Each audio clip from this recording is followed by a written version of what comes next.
মাতৃকালীন ভাতা আমার সহধর্মিণী পায়া থাকে। সেই সূত্রে হচ্ছে আজকে দুপুরের দিকে একটা রং নাম্বারতেই ফোন আসে আমার কাছে।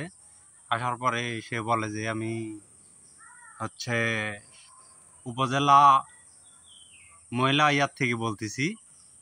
বলার পরে বলে যে আপনি কি মাতৃকালীন ভাতার কোনো আবেদন করছিলেন? আমি বললাম যে হ্যাঁ, আমি আবেদন করছি। পরে সে আমাকে বলে যে আপনি কি, হ্যাঁ আমি তো ওই জায়গা থেকে ফোন দিয়েছি যাচাই বাছাই করার জন্য, তা আপনি কি কাজ করেন?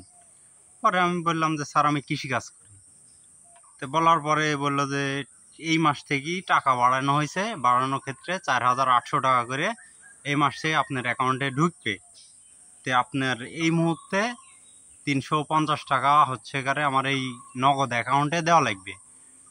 তারপরে আমি বললাম যে 350 টাকা দেওয়া লাগবে। করছে হ্যাঁ এখনই দেওয়া লাগবে, 20 মিনিটের মধ্যে যদি আপনি না দেন তাহলে অ্যাকাউন্ট আপনার আমি বন্ধ করে দেবো, মানে নষ্ট করে দেবো।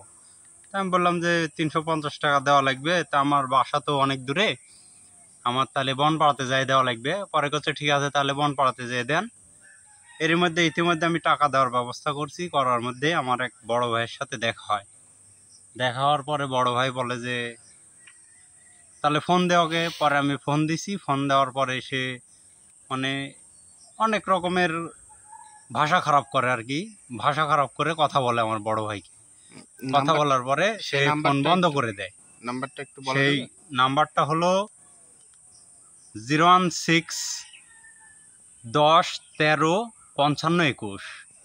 তে আপনারা এই প্রতারক থেকে দূরত থাকবেন, যাতে আপনারা এই প্রতারকের ফাঁদে পা না দেন।